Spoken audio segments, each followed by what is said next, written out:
পাছে নমি কৃষ্ণ পাৱে ভাজ্যা হমে গুপ্য থাৱে প্ৰৱেশ ভৈলন্তৰিখি যাই দ্বিতীয় পুৰীয়া মন কৰিলন্ত আলিংগন তান পুনু মনে সুখ নাই। এগৰাকী ভাজ্যাই যদি বাৰে প্ৰতি নিজৰ স্বামীজনক বাধ্য কৰোৱাই থাকে, ভাজ্যাৰ সুখৰ কাৰণে এজন এজন স্বামী বিপথে গতি কৰিব লগা হয়। তাৰ পৰিপ্ৰেক্ষিতত আজি কাশ্যপ ঋষিও হাৰি যাব নোৱাৰিলে। এজন স্বয়ং সাধক পুৰুষ, যাৰ ঔৰসে ভগৱান জন্ম হৈছে ব্ৰাহ্মণ জন্ম হোৱা নাই জানো? বটু ব্ৰাহ্মণ কাশ্যপৰ ঔৰসে হৈছে। গতিকে মই ভাজ্যাসকলৰ প্ৰতি এইটো অনুৰোধ যে এজন স্বামীক যিকোনো এটা বস্তু পাবৰ কাৰণে আজি সেই কামভাৱৰ কথাটো দেখুৱাইছে। তাৰ পৰিৱৰ্তে যদি কিবা এটা বস্তু লাগেও অত্যন্ত যদি স্বামীজনক হেঁচা প্ৰয়োগ কৰি থকা যায় আৰু সেই স্বামীজনে এটা সময়ত ভাজ্যাক সন্তুষ্ট কৰিবৰ কাৰণে অসৎ উপায়ে হ'লেও সেই বস্তুটো দিবলৈ যত্নপৰ হয়। এতিয়া ভাজ্যাগৰাকীয়ে বুজি উঠিব লাগিব। আজি কাশ্যপক বাৰে বাৰে হেঁচা প্ৰয়োগ কৰি থকাৰ পাছত সন্ধ্যাকালতো তেওঁ হাৰিব নোৱাৰি তেওঁ দ্বিতীয় গৰ্ভত সন্তান দিবলৈ বাধ্য হৈ গ'ল। আৰু আমি প্ৰত্যেকগৰাকী স্বামী এগৰাকী ভাজ্যাৰ অধীন কৈ থাকে, শাস্ত্ৰই কৈ আছে ভাজ্যাৰ অধীন এগৰাকী স্বামী দাস।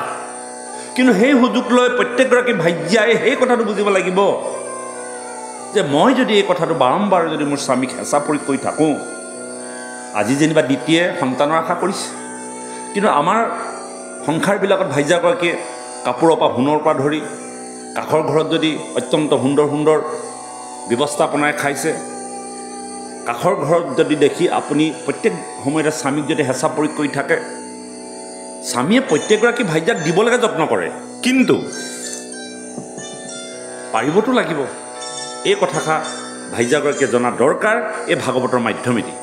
আৰু যদি বুজা নাযায় তেন্তে বাৰে প্ৰতি যদি বহু পত্নীক দেখিছোঁ তেওঁ ক'ৰ পৰা উপাৰ্জন কৰে, সেই উপাৰ্জনৰ স্থলী চিন্তা কৰাৰ কাৰণ নাই, জানিবৰো মন নাই, কিন্তু তেওঁ সেই বিবাহখন খাবলৈ যিযোৰ 10,000 12,000 বা 20,000 টকা কাপোৰ দৰকাৰ সেইযোৰ কিন্তু তেওঁ দিব লাগিবই। যদি নিদিয়ে তেওঁ মুখ বন্ধাই থাকিব। আৰু এটা সময়ত ভাজ্যাক সন্তুষ্ট কৰিবৰ কাৰণে ধাৰ ঋণ কৰি হ'লেও আনি স্বামীজনে সেই অভাৱটো পূৰণ কৰি স্বামীজন বিপদত পৰিব লগা হয়। ইয়াক ক'ব আজি কাশ্যপ ঋষি কেনেকৈ বিপদত পৰিল। নিৰ্লজ্জ বেচাৰ প্ৰায় কাশ্যপৰ বস্তে যায় ধৰিলে কামে শ্ৰুতি নাই ভাজ্যাৰ বিষম মতি জানিয়া ব্ৰহ্মাৰ নাতি মনে গুণি নাপান্ত উপায় পাছে নমি কৃষ্ণ পাৱে ভাজ্যা হমে গুপ্য থাৱে প্ৰৱেশ ভৈলন্তৰিখি যাই দ্বিতীয় পুৰীয়া মন কৰিলন্ত আলিংগন তান পুনু মনে সুখ নাই। যদিও ভাজ্যাৰ কথা মতে সেই কাৰ্য সমাপন হ'ল, তথাপিতো কিন্তু কাশ্যপৰ মনত আনন্দ নাই, সুখ নাই। তেওঁ বাৰে প্ৰতি অনুভৱ হৈছে যেন মই অনৈতিক কৰ্ম এটা কৰিছোঁ, কিন্তু ভাজ্যাৰ কথাও পেলাব নোৱাৰে। হে ৰাম ক্ৰীড়া অৱসানে আহি স্নান কৰি মহাযশী বহিলন্ত পদ্মাসন কৰি গায়ত্ৰী কৰিয়া জপ বিনাশ কৰিলা পাপ চিন্তিবে লাগিলা মহাহৰি। সেই কাৰ্য সমাপন কৰি তেওঁ স্নান কৰিলে, আৰু স্নান কৰি আহি তেওঁ গুৰুগৃহত পদ্মাসনত বহি তেওঁ যি অনৈতিক কৰ্ম কৰিলে তাৰ পৰিত্ৰাণ পাবৰ বাবে ভগৱন্তৰ চৰণত তেওঁ কি কৰিলে, প্ৰাৰ্থনা জনাইছে, চিন্তা কৰিবলৈ ধৰিলে।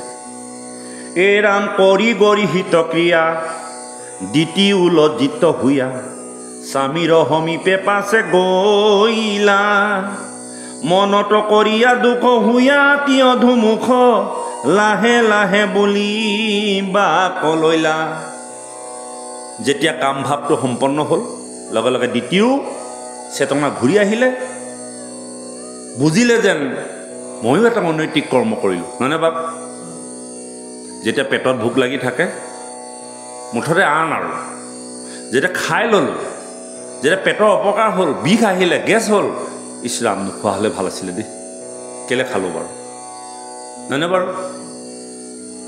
কৰ্মটো কৰাৰ আগত ভাবিবলৈ আমাৰ সময় নহ'ল। কৰ্মটো কৰাৰ পাছত যেতিয়া অনুশোচনা আহেনে? বহুত আহে। গতিকে ভাগৱতে কৈছে যে কৰ্ম যদি হৈ যায় তাৰপাছত ভাবি লাভ নাই আৰু, কিন্তু কৰ্ম কৰাৰ আগত ভাবিব লাগিব যে মই কৰ্মটো কৰিম না নকৰিম। কৰ্ম যদি হৈ যায় তাৰপিছত আৰু আপুনি নাই। বেমাৰ যদি হৈ যায়, বেমাৰৰ পাছত চিকিৎসা কৰি বেমাৰ ভাল কৰিবলৈ যোৱাতকৈ সেই বেমাৰৰ আগতীয়াকৈ প্ৰতিষেধক ল'ব লাগে। ভাগৱতে সেই কথাটোৱে কৈছে। যদিও বেমাৰৰ চিকিৎসা আছে, কিন্তু সেই চিকিৎসা কৰিলেও পাৰ্শ্বক্ৰিয়া আছে, অৰ্থাৎ ছাইড এফেক্ট আছে। কিন্তু বেমাৰটো হোৱাৰ আগতেই আপুনি প্ৰতিষেধক গ্ৰহণ কৰক। আৰু প্ৰতিষেধকৰ বাবে বাৰে বাৰে কাশ্যপ ঋষিয়ে বুজাইছিল যে এইটো অনৈতিক হ'ব, এইটো নকৰিবলগীয়া কাম। কিন্তু দ্বিতীয়ে সেই কথাটো বুজিবলৈ যত্ন নকৰিলে। আৰু কৰ্মটো হোৱাৰ পাছত তেওঁ মনলৈ এতিয়া চেতনা ঘূৰি আহিছে। অন্যহাতে কাশ্যপেতো পাপৰ পৰা পৰিত্ৰাণ পাবৰ বাবে স্নান কৰি গুৰুগৃহত ঈশ্বৰক চিন্তা কৰিলেই, কিন্তু দ্বিতীয় আকৌ সেই চিন্তা আহিছে। কি বুলি আহিছে?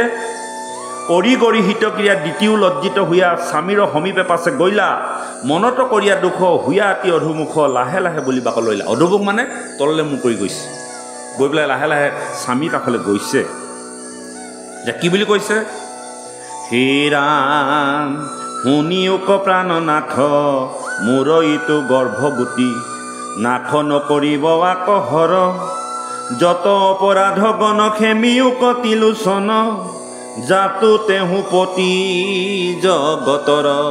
দ্বিতীয় উপলব্ধি হ'ল এই যে সন্ধ্যা সময়ত তেওঁৰ গৰ্ভত দুটি সন্তান বা দুটি বীজ স্থাপন হ'ল। আৰু কৈছে যে এই সন্তান দুটিৰ ওপৰত মহাদেৱ শিৱৰ দৃষ্টি পৰিছে, যাতে মহাদেৱ ক্ৰোধিত হৈ যাতে এই সন্তান দুটি নষ্ট নহয়। হে স্বামী, তুমি মোক ক্ষমা কৰা আৰু এই দুটি সন্তান তুমি ৰক্ষা কৰা। তেওঁ জানিলে যেন এই সময়ত যদি মহাদেৱ শিৱৰ দৃষ্টি পৰিছে আৰু মহাদেৱ ক্ৰোধিত হ'ব, আৰু ক্ৰোধিত হ'লে সেই সন্তান দুটি নষ্ট হ'ব। আৰু তাৰ কাৰণে স্বামীৰ ওচৰলৈ লাহে লাহে গৈ অধুমুখে গৈ কৈছে, প্ৰাৰ্থনা কৰিছে, হে স্বামী, মোৰ গৰ্ভত দুটি সন্তান স্থিতি হৈছে, যাতে মহাদেৱ শিৱৰ কোপত এই সন্তান দুটি নষ্ট নহয়, তুমি মোক এখন কৃপা কৰিব লাগে।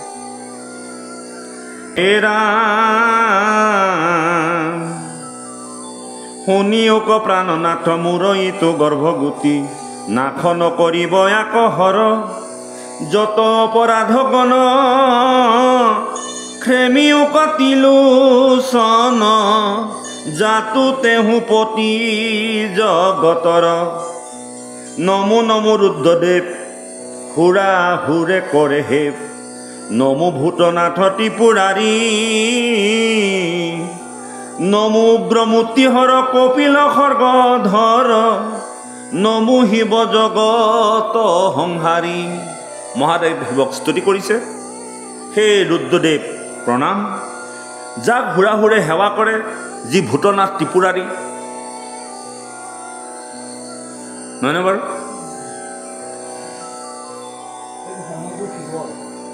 কোনটো? মই সেইটোতো কৈ গ'লোঁ।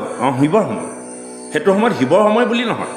সেই সময়কণত মহাদেৱ শিৱই ভূতগণক লৈ, যক্ষ ৰক্ষ ভূত প্ৰেত, সেইখিনি শ্মশানৰ লোক নহয় জানো, সেই আত্মাবিলাক ঘূৰি থাকে। কাৰণ জীৱ কেলে শ্মশানত জীৱক তেওঁ সংহাৰ নকৰে জানো? স্থিতি আৰু কি কৈছে আপোনাৰ পালন, আৰু কি কৈছে সংহাৰ। আৰু সংহাৰ কামটো কোনে কৰে? মহাদেৱ শিৱই কৰে। আৰু সংহাৰ কাম কৰাৰ কাৰণে সেই যে জীৱবিলাক ভূত প্ৰেত পিশাচ এইবিলাক শিৱৰ লগত থাকে। আৰু সেই মহাদেৱ শিৱই সেই সময়কণ তেওঁ বিষৱত উঠি অহা যোৱা কৰে। আৰু এই কথাটো দ্বিতীয়ও জানে, কাশ্যপেও জানে। অন্যহাতে মহাদেৱ শিৱ আকৌ দ্বিতীয় জোঁৱায়েক, ধনী জোঁৱায়েক, সেই কথাটো কৈছে। চন্দ্ৰ সূৰ্য অগ্নি এইবিলাক তোমাৰ দেখোন সম্পৰ্কীয়, তেওঁলোকেতো দেখি থাকে। আৰু সেই সময়ত সেই কাৰ্যটো হোৱাৰ পাছত দুইজনে চেতনা আহিলে, আৰু স্বামীক গৈ দ্বিতীয়ে কৈছে যে ৰক্ষা কৰা। তাৰোপৰি মহাদেৱ শিৱক তেওঁ এতিয়া প্ৰাৰ্থনা কৰিছে। কি বুলি প্ৰাৰ্থনা কৰিছে? নমো নমো ৰুদ্ৰদেৱ হুৰা হৰে কৰে হেৱ, নমো ভূতনাথ ত্ৰিপুৰাৰী, নহয়নে বাৰু? নমো উগ্ৰ মূৰ্তি হৰ। মহাদেৱ শিৱক বহুলোকে আৰাধনা কৰে সোনকালে সন্তুষ্ট হয় বুলি, কিন্তু সোনকালে সন্তুষ্ট হয় যাক আশুতোষ বুলি কোৱা হয়। এই জগতত একেবাৰে সোনকালে সন্তুষ্ট হোৱা লোকজনে হ'ল মহাদেৱ শিৱ। কিন্তু সেই সোনকালে সন্তুষ্ট হোৱা লোকজনৰ আকৌ উগ্ৰমূৰ্তি এটাও আছে, সেইটোৱে পালেহে বিপদ হ'ব। আকৌ সন্তুষ্ট হোৱাটোলৈ ঠিকেই গৈ আছে, যদি কেনেবাকৈ তেওঁ উগ্ৰমূৰ্তিটো ধাৰণ কৰে তেতিয়াহ'লে পৰিত্ৰাণ পাবলৈ কিন্তু বৰ টান আছে। সেই কথা কৈছে যে নমো উগ্ৰমূৰ্তি হৰ কপিল খৰ্গধৰ নমো শিৱ জগত সংহাৰী। তেওঁ খৰ্গ ধৰি যেতিয়া জগত সংহাৰ কৰিব, তেওঁ যেতিয়া উগ্ৰমূৰ্তি ধাৰণ কৰিব, তেওঁক যদি ভজতে যদি আপোনাৰ কেনেবাকৈ অঠালি পঠালি হ'ল, তাৰ পৰা কিন্তু আপুনি পৰিত্ৰাণ নাপাব। যিজন অত্যন্ত সন্তোষী আৰু সেইজন অত্যন্ত ক্ৰোধিত। হেন গতিৰ গতি আমাৰ ভগিনীপতি, মুহূৰ্ত প্ৰসন্ন হোৱা দেৱ, স্থিৰ স্বভাৱ যত আপুনি জানা তাক তাতেহে তোমাক কৰোঁ সেই। মোৰ ভগ্নী জোঁৱাই, তুমি জানা যে এগৰাকী নাৰী বা এগৰাকী পত্নী স্বভাৱগত লক্ষণ কিছুমান আছে। তেওঁলোকে অবলা, বুজি নাপায়, তেওঁ যিটো কৰিব লাগে উচিত অনুচিত বুজি নাপায়। গতিকে তুমি মোৰ যিহেতুকে ভগিনীৰ পতি, নহয়নে বাৰু? গতিকে মই তোমাৰ ওচৰত প্ৰাৰ্থনা জনাইছোঁ, তুমি মোৰ সমস্ত অপৰাধ মাৰ্জনা কৰা আৰু যাতে মোৰ গৰ্ভত থকা দুটি সন্তান যাতে তুমি নষ্ট নকৰা। এ ৰাম শুনিও কহ ভাহদ, তৃতীয় স্কন্ধৰ পদ, বোজা কথা মনে কৰি হাৰ, পৰম দুৰ্জন কাম নুহে ইটো উপখাম, দ্বিতীয় প্ৰমাণ ভৈল আৰ। এই পাঠটোৰ লগত সংগতি ৰাখি আমাৰ কেৱল শংকৰ গুৰুজনাই ক'লে যে যাৰ দুৰ্জন, যাৰ চিন্তা ভাল নহয়, তেওঁক যিমান উপদেশ দিলেও তেওঁ সেই উপদেশ গ্ৰহণ নকৰে।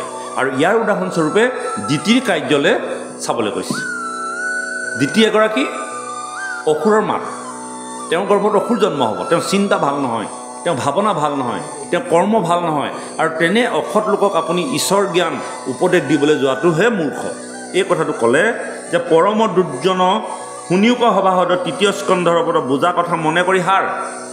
এই কথাটো তুমি বুজাচোন, কি বুজিবলৈ কৈছে? পৰম দুৰ্জন কাম নুহে ইটো উপকাম, দ্বিতীয় প্ৰমাণ ভৈল আৰ। এইটো মই তোমালোকক দ্বিতীয় প্ৰমাণৰ পৰা বা দ্বিতীয় লক্ষণৰ পৰা তোমালোকক কৈছিলোঁ যে দুৰ্জনসকলক কেতিয়াও ভাল কথা কৈ বুজনি দিব নোৱাৰে। কিন্তু কাম ভাৱ ছয়, সমূলঞ্চে কৰে ক্ষয়, ঈশ্বৰ কৃষ্ণৰ গুণ নাম, আত্মাত্ৰ কৰাই আখাও, কাম ব্যাধি হইবে নাখ,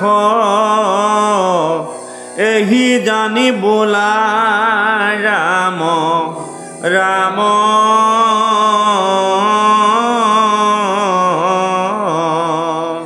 কৃষ্ণ হৰি ৰাম হৰি কৃষ্ণ। আজি দেৰি হ'ল কেলে? ক'লৈ গৈছিলে? গম পাইছোঁ অকণমান তেনেকুৱা আজি পৰিৱেশ এটা হৈ আছে। যে কি নহওক অকণমান যাওক নি, আইসকলো আহিছে। খুব ধুনীয়া পাঠটো সেইদিনাখনি কৈছিলোঁৱে। এই পাঠটি আমাৰ সাংসাৰিক জীৱনৰ কাৰণে সঁচা অৰ্থত এগৰাকী কন্যাক বিবাহ কৰি অনাৰ পাছত এই পাঠটোকে পঢ়িব লাগে। এই যে 3 দিনৰ নাখনি যে আমি এটা অনুষ্ঠান পাতোঁ, 3টা পাঠ পঢ়ি শুনাব লাগে তেওঁলোকক, 2-4জন ভক্তক নি। এটা পাঠ এইটো, এটা পাঠ হ'ল কপিল দেৱহতী সংবাদ, আৰু এটা হ'ল ভক্ত প্ৰহ্লাদৰ এটা চেপ্টাৰ আছে। এই 3টা চেপ্টাৰ বাছি লৈ যদি এজন উপযুক্ত লোকৰ দ্বাৰা বিয়াৰ 3 দিনৰ নাখনি যদি এই কথাখিনি সোমোৱাই দিয়া যায় বাৰম্বাৰ, অকণমান হ'লেও কিঞ্চিত হ'লেও কাম। কিন্তু আমি কেনেকৈ কৰিম? কিবা ডাঙৰ এটা সেইদিনাখনি অনুষ্ঠান পাতি, বিশেষকৈ আমাৰ অভিভাৱকবিলাকৰ গাত বহুত দুখ আছে, সঁচাকৈ কৈছোঁ বহুত দুখ আছে। মানে আমি ইমান আনন্দত মতলীয়া হৈ যাওঁ, বোৱাৰীজনী অনাৰ পাছত আৰু সেই মানুহক চাব নোৱাৰি আৰু ইমানেই আনন্দ। মানে বাই 3 দিনৰ নাখনি বোৱাৰীজনী কৰিব কামটো। কোনোবা এজনে কৈছে ভাল হোৱাটো বিচাৰে, কিন্তু কেনেকৈ কৰাব লাগিব সেইটো নহয়। এই কাৰোবাক ভাল লগা বেয়া লগা বুলি ক'বলৈ গৈ বহুত মানুহ মাতি ল'ব, মাতি লৈ আপোনাৰ পৰিৱেশ নাই আৰু বাহিৰে ভিতৰৰ কথা বোৱাৰীজনী বহুৱাই থোৱা আছেহে। নাই বাপ কৰি চাওকচোন আপোনালোকে, নহয় যদি চাব, মোৰ কথা নহয় যদি। এই অনুষ্ঠানটো যদি কেতিয়াবা কৰিবলৈ যোৱা যায়ো, তাতে ভাল পোৱা বেয়া পোৱা কথা আছে নহয়। কালি পক্ষী বিয়া হৈ গৈছে, ৰভা দিয়া মানুহজনক মোক নামাতিলে হ'ব নেকি, আমুকক নামাতিলে হ'ব নেকি? ডাঙৰ ভোজ এটা গোটাই ল'ব আৰু গোটাই লৈ বাহিৰে ভিতৰে বহিবলৈ দিবলৈ ঠাই নাই, কইনাজনী যুঁজপচি আনি বহুৱাই দিব, তাইও মনত সেইসোপা নোসোমায়। দেখিছোঁ হয় সেইটো, কিন্তু এইটো যে ইমান গুৰুত্ব, যাৰ সংসাৰৰ মাধ্যমেদি গোটেই বংশটো ডুবাই দিয়ে, আজি বংশত ডুবাই আছে, তাৰ ফল আমি নিজে ভুগি আছোঁ আজি।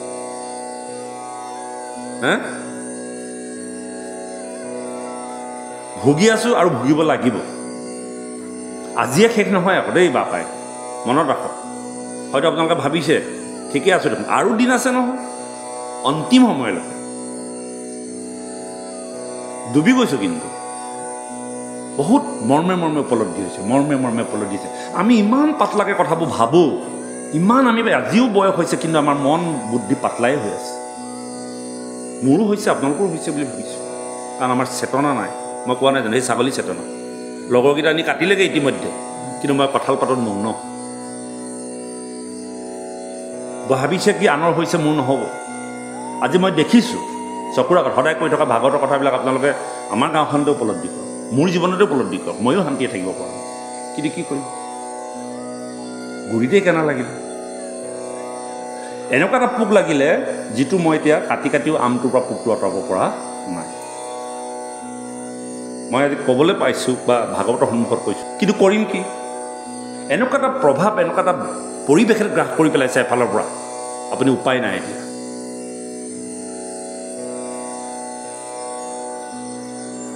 মই এইটো কথা কিন্তু ক'লোঁ, আপুনি নাভাবিব যে মোৰ সন্তানটো ঠিক আছে, কাইলৈ আপুনি নাতিৰ পৰা ভুগিব লাগিব। নাতিৰ পৰা ভুগিছে নহয় ইয়াত। আপুনি এইটো নাভাবিব যে মোৰ ল'ৰা ভালেই তুলিলোঁ, ভালেই গ'ল, কাম কৰিছে, আনৰ নিচিনা নহয়, নাতিৰ পৰা হ'ব, হৈ আছে। গতিকে এটা ভয়াৱহ পৃথিৱীখন অশান্ত হৈ গৈছে, ৰুগীয়া হৈ গৈছে। ইয়াৰ পৰা পৰিত্ৰাণ পাব পৰা একমাত্ৰ উপায় দিছে এই ভাগৱত। আৰু পৰিত্ৰাণ পৰা ইয়াৰ ঔষধ নাই, কেতিয়াও নাভাবিব আপুনি। মই কৈছোঁ, আপুনি মনত ৰাখক এইটো কথা। আপুনি নাভাবিব আপোনাৰ দিন আৰু আছে, তিলকৈ আপুনি কোন সময়, আপুনি অন্তিম সময়ত আপুনি এদিন হয়তো যন্ত্ৰণা পাবলগীয়া আছে। অৰ্থাৎ দিন 10 দিন আছে, তাৰ আগমুহূৰ্তত। গতিকে তাৰ কাৰণে পৰিত্ৰাণ পাবৰ কাৰণে আপোনালোকে ভাগৱতৰ সন্মুখলৈ আহক। নোৱাৰো শুদ্ধ কৰিব, কিন্তু মনৰ শান্তিখিনি দিবৰ কাৰণে আহক। নে বাইদেউ, সেইবোৰ শুদ্ধ কৰিব নোৱাৰোঁ, মই কোৱা নাই আপোনালোকক, ময়ো ক'ব নোৱাৰোঁ। কিন্তু আমি বাচিবৰ কাৰণে ডাঙৰ এটা সমস্যা আহিছে, ডাঙৰ এখন যুদ্ধ আহিছে, ডাঙৰ এটা প্ৰলয় আহিছে, তাৰ পৰা পৰিত্ৰাণ পাবৰ কাৰণে কি কৰিম? যেতিয়া কলি আহিছে বুলি গম পালে সেই ঋষিমুনিসকলে কি কৰিছিলে? যজ্ঞ আৰম্ভ কৰি দিলে, যে কলি নামৰ এনেকুৱা এটা শক্তি আহিছে যাৰ কাৰণে আমি থাকিব নোৱাৰিম। আৰু লগে লগে তেওঁলোকে যজ্ঞ আৰাধনা কৰি দিলে, দেখিলে যে যজ্ঞৰ পৰা ফল নাপালে। কিন্তু পৰীক্ষিতে ভাগৱত শুনি যেতিয়া তেওঁ পৰিত্ৰাণ পালে, তেতিয়াহে ঋষিসকলৰ চকু মুকল খাইছে। মই এইকাৰণে আপোনালোকক আহ্বান জনাইছোঁ যে ভাগৱতৰ বাদে আৰু আপোনাৰ মোক শান্তি দিব পৰা বেলেগ এটা ব্যৱস্থা আৰু এই জগতত নাই। সাধুৰ সংগতহে আমাৰ মন মানসিকতাবিলাক অকণমান হ'লেও স্থিৰ হৈ থাকিব। দহুবাং কাটি কৰি হ'লেও এই ভাগৱতৰ কাষলৈ আহক, পাতলাকৈ নাভাবিব কথাটো। কৈছোঁ আৰু আবেদন জনাইছোঁ, ময়ো আহিব লাগিব, আপুনিও আহক। গতিকে এটা সাংঘাতিক পৰিৱেশলৈ আমি গৈ আছোঁ। পৰিত্ৰাণ পাম বুলি নাভাবিব, আজি ভাল, কালিলৈ হয়তো কি হ'ব কোনেও নাজানে, নে বাপ? গতিকে এইখিনি কথা আপোনালোকৰ প্ৰতি এৰিলোঁ। সপ্তদশ অধ্যায় পদ বৈকুণ্ঠ বৰ্ণন।